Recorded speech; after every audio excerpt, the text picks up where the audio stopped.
YouTube Tamil மக்களுக்கு வணக்கங்க. இன்றைய தலைப்பு பூஜைக்கு உகந்த பூக்கள் உதிரி பூக்களா என்பத பத்தி தான் பார்க்க போறோம்.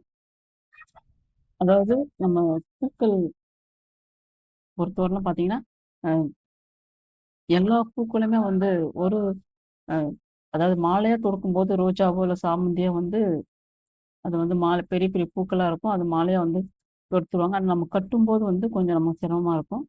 இருந்தாலும் மத்த உதிரி பூக்கள்லாம் பார்த்தீங்கன்னா, அதாவது முல்லையும் சரி, மல்லியும் சரி,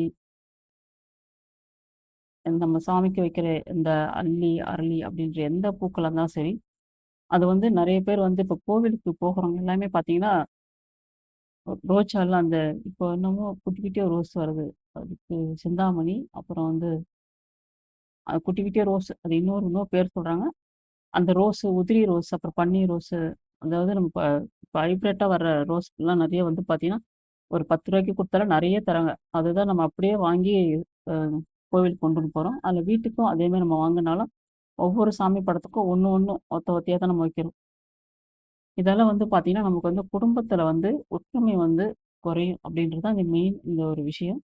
அதால உதிரி பூக்கள் எதுவா இருந்தாலும் மெயினா முல்லையும், மல்லியும் நம்ம வந்து அரளிப்பூவும் வந்து நம்ம கட்டிருவோம். மத்த பூக்கள் எதுவும் நம்ம கட்டுறதில்ல. நீங்க எது நம்ம கடவுளுக்கிட்ட நீங்க உதிரி பூக்கள் அதாவது நீங்க கோவிலுக்கு யாரெல்லாம் நீங்க போறீங்களோ, உதிரி பூக்கள் கொண்டு செல்லாதீங்க. அதாவது உதிரி பூக்கள நீங்க வந்து வாங்குனாலும், அது கட்டி தான் நீங்க கடவுளுக்கு வந்து சமர்ப்பணம் பண்ணணும்.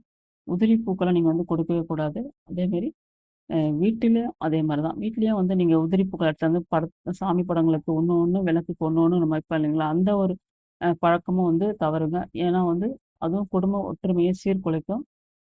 ஏன்னா பூக்குள்ளயும் வந்து 2, 2ஆக மட்டும் தான் நீங்க கட்டணும். கட்டி தான் அது ரோஜாவா இருந்தாலும் சரி, சாமந்தியா இருந்தாலும் சரி, இந்த பெரிய பூக்கள் எதுவா இருந்தாலும் 2ஆக நீங்க கட்டி தான் நீங்க வந்து பூஜைக்கு வந்து நீங்க பயன்படுத்தணும். எல்லா சாமி படங்களுக்கும் சரி, விக்கிரகங்களும் சரி, விளக்குகளுக்கும் சரி, 2ஆ வைக்கும்போது உங்களுக்கு வந்து நல்ல ஒரு பயன்கிறது. அதேமாரி அ கோவிலுக்கு நீங்க செல்லும்போது உங்களோட மாலையா தொடுத்திருந்தீங்கன்னா, அது வந்து கடவுளுக்கு கழுத்துல போகும். இல்ல கைகள்ல போடுவாங்க. நீங்க உதிரியா போட்டீங்கன்னா, அது வந்து அ அதாவது அவங்களோட அந்த அர்ச்சனைக்கு பயன்படும். மத்தபடி அது நம்ம அர்ச்சனைக்கு பயன்படுத்துறதுன்னும்போது, அது வந்து குடும்பத்த வந்து இறைக்கிற மாரி தான். அது ஐயர்களாலே அவங்க பூஜை செய்ற பிராமணர்களே அவங்களே வச்சிருப்பாங்க அர்ச்சனைக்கு தனி பூக்கள். அதாவது முழு பூக்களா இல்லாம அவங்க பிரிச்சு பிரிச்சு போட்டு வச்சிருப்பாங்க. அதுக்கு அர்ச்சனைக்காக தனியா. நீங்க இந்த பூஜை புனஸ்காரம் நீங்க உபயதாரரா நீங்க அத செய்யும்போது, ஒண்ணா வந்து பிரிச்சு போட்டு தனியா வந்து நம்ம கல்யாணம் காட்சிங்கலாம் பார்த்தீங்கன்னா, நீங்க வந்து உதிரி பூக்கள வந்து தான் அந்த அரிசியோட வந்து அந்த சாமந்தி பூவோ, இல்ல ரோஜா பூவோ வந்து பிச்சு பிச்சு போட்டு அதில வந்து கலந்து தான் நமக்கு வந்து அச்சதைக்கு நம்ம குடுப்போம். ஆனா முழு பூக்களா இருக்காது. அதனால அதுமாரி நீங்க அச்சதைக்குன்னு தனியா ஒதுக்கி எடுத்து வச்சுருங்க. மீதி மாலையா தொடுத்து நீங்க கடவுளுக்கு அர்ப்பணம் பண்ணணும். எக்காரணத்த கொண்டும் நெறைய பேரு அவங்க ஒரு கவரா ஒரு ரூ. 10க்கு தராங்கன்னா, அந்த கவரா தூக்கி எடுத்து போய் தான் நாங்க அப்படியே நம்ம குடுக்குறோம். நீங்க வந்து என்ன எல்லாருமே ம் குடும்பஸ்தர் தான் எல்லாருமே கோவிலுக்கு போறோம். அந்த குடும்பம் ஒற்றுமையா இருக்கணும் அப்டின்னா, நீங்க வந்து இந்த உதிரி பூக்கள கொடுக்கவே கூடாது கடவுளுக்கு. நீங்க கூடவே உதிரி பூக்கள் போகுற டைம்ல நீங்க வாங்குற மாரி இருந்துச்சுன்னா, ஒரு நூல்கண்டு நீங்க எடுத்துட்டே போனீங்க. நீங்க அங்கேயே கூட உட்காந்து ஒரு 5 மினிட்ஸ்ல வந்து கட்டி கூட நீங்க உதிரி சாமிக்கு வந்து நீங்க குடுக்கலாம். ஏன்னு கேட்டீங்கன்னா, நீங்களே அந்த உதிரி பூக்கள் தொடர்ச்சியா நீங்க குடுக்குறவங்கள பாருங்க, குடும்ப நபர்கள் எங்கேயாவது பிரிஞ்சு பிரிஞ்சு தான் வாழ்ந்துட்டு இருப்பாங்க. அது பிள்ளைகளா இருக்கட்டும், கணவனாக இருக்கட்டும், இல்ல மனைவியா இருக்கட்டும். இல்ல மத்த உறவினர்கள் உறவுகள் சேர்ந்த எல்லாருமே சரி, எல்லாருமே பிரிவினை தரும். அதில பூக்கள்ல வந்து ரொம்ப முக்கியமான ஒரு பாயிண்ட்டு. ம் உன்னதமான ஒரு பாயிண்ட். அதாவது உதிரி பூக்கள் இல்லாம எந்த பூக்களா இருந்தாலும், அ பெரிய பெரிய பூக்களா இருந்தா 2 2ஆ கட்டி நீங்க வந்து வைக்கலாம். இந்த சிறிய பூக்கள்லாம் நீங்க வந்து நம்மளோட இஷ்டம் தான். அத கட்டி நம்ம வந்து கட் பண்ணி எல்லா சாமி படங்களுக்கு வைப்போம்.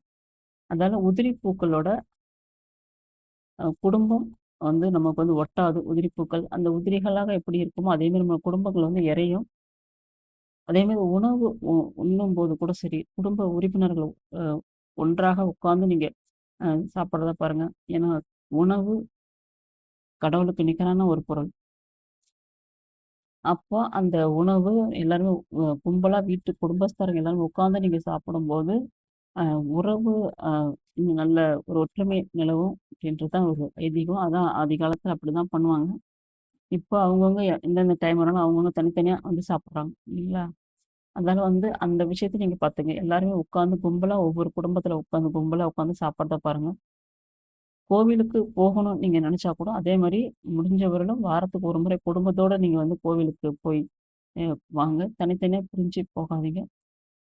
வாரத்துல 1 நாள் நீங்க போயிட்டா கூட, மற்ற நாட்கள் அவங்க வீட்ல இருக்கவங்க போனாலும், தனிமையா போனாலும் ஒண்ணும் பிரச்சனை இல்ல. ஆனா வாரத்துல ஒரு நாளாவது நீங்க குடும்பத்தோட அ கோவிலுக்கு போய் சென்று வருவது ரொம்ப வந்து குடும்ப ஒற்றுமைக்கு நல்லது. ஏன்னா குடும்ப ஒற்றுமை தான் எல்லா காரணத்துக்கும் நமக்கு வந்து அடிக்கலன். அது பிரிவு என்னும்போது மனஸ்தாபங்கள், சண்டை, சச்சரவுகள், கவலைகள் எது எல்லாமே வந்து கூடிக்கும். எந்த ஒரு விஷயத்திலும் குடும்பம் ஒற்றுமை இல்லனாலே, தனித்தனியா அவங்கவங்க முடிவெடுத்து அவங்கவங்களுக்கு தலைக்கு தலைக்கு தர்மம் பண்ண சொல்லுவாங்கல்ல, அது மாரி வந்து ஆளாளுக்கு தனிச்சா ஒரு முடிவு எடுக்கிற மாரி இருக்கும். இல்ல குடும்ப ஒற்றுமை என்பது அ நீங்க செய்யற சின்ன சின்ன விஷயங்கள்லயே வந்து இருக்கும். அதனால வந்து கடவுளுக்கு படைக்கும் எந்த ஒரு பூக்களும் நீங்க உதிரி பூக்களா இல்லாம பார்த்துக்கொள்ளுங்க. அடுத்து வந்து நீங்க கோவிலுக்கு போனாலும் அதே மெத்தேடு தான். அதாவது குடும்பம் முக்கியம். அதால உதிரி பூக்கள் நீங்க அவாய்ட் பண்றது ரொம்ப நல்லது. வாங்கி வரும்போது நீங்க இரவே நீங்க கட்டி வச்சு நீங்க வந்து சாமிக்கு வைங்க. நம்ம வீட்ல பூக்கும் செம்பருத்தி பூக்கும்.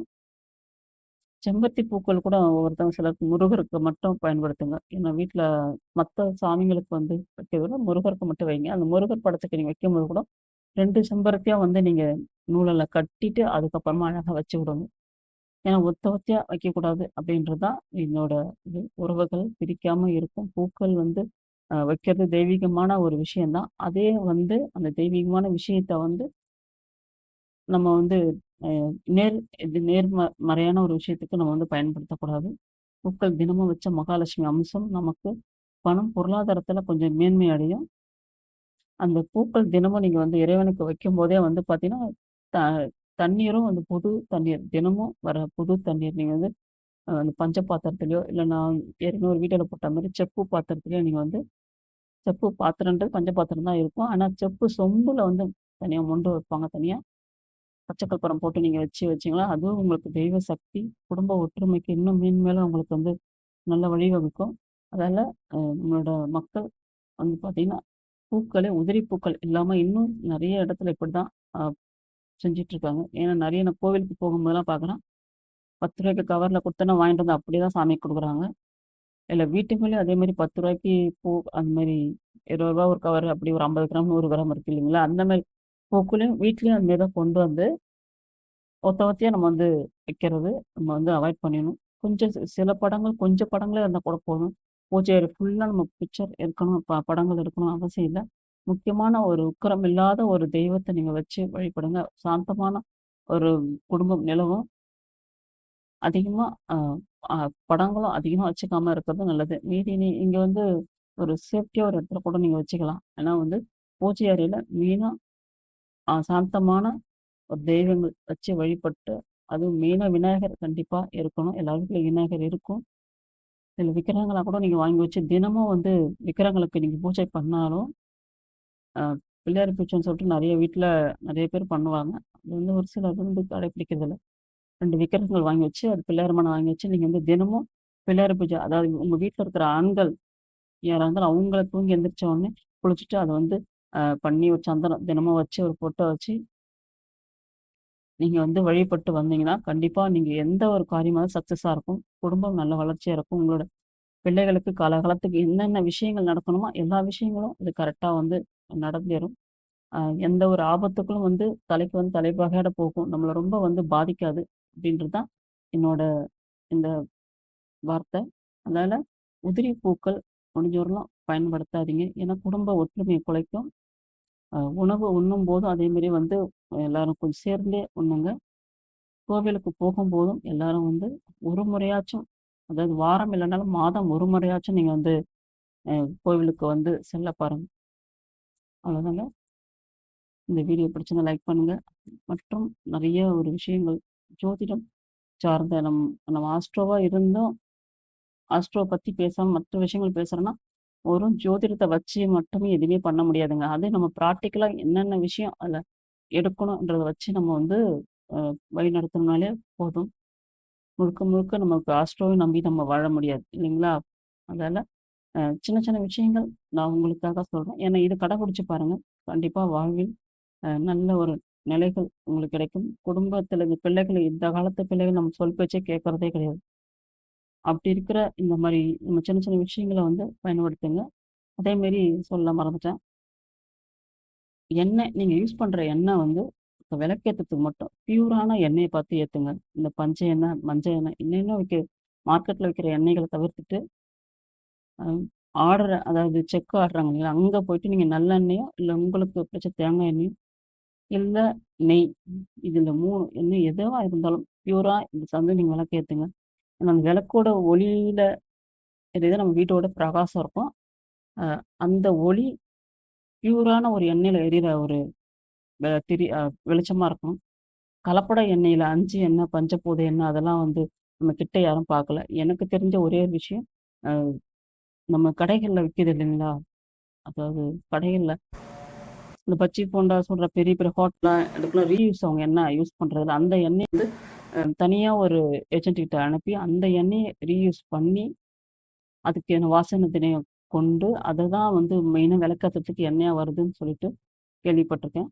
அது ஏன்னா உண்மையானவர்கள் தான் அது வந்து தகவல் சொன்னாங்க. அதுமாரி வந்து நீங்க பியூரான எண்ணெய் கடவுளுக்கு மட்டும் நீங்க வாங்குங்க. ஏன்னா நம்ம வந்து சாப்பிடுறது நீங்க அவங்கவங்க இஷ்டப்படி நம்ம சாப்பிடுறோம். ஆனா கடவுளுக்கு பியூரான எண்ணெய நீங்க யூஸ் பண்ணும்போது, வீட்ல நல்ல அ வைப்ரேஷன் நமக்கு வந்து இயங்கும். நல்ல ஒரு சக்தி இயங்கும். நீங்க எண்ணெயிலே கலப்படமான எண்ணெய் ஏற்றுனீங்கன்னா, நல்ல ஒரு நான் சொன்ன அந்த பூக்கள்ல இருந்து, குடும்ப ஒற்றுமையில இருந்து நம்ம எல்லாமே சொல்லிட்டு கடைசியில ஒரு விஷயத்த நம்ம ஃபாலோ பண்ணாம இருந்தா, அது வந்து பாதிப்புக்கு தான் ஆகும். அதனால பியூரான எண்ணெய் நீங்க எப்ப வாரத்த ஒரு முறை ஏத்துனாலும் சரி, தினமும் ஏத்துனாலும் சரி, பியூரான எண்ணெய வந்து நீங்க ஏத்த பாருங்க. அவ்வளோ வந்து நம்ம வாழ்க்கைக்கு அ ரொம்ப அது சுத்தமா இருக்கும் நம்ம குடும்பத்தில. சண்டை சச்சரவுகள் வந்து இல்லாம இருக்கிறதுக்கு அதுவும் ஒரு காரணம். சரி, நன்றி மக்களே! இந்த வீடியோ பிடிச்சிருந்தா லைக் பண்ணுங்க, சப்ஸ்கிரைப் பண்ணுங்க. அடுத்த ஒரு வீடியோல சந்திப்போம். நன்றி, வணக்கம்.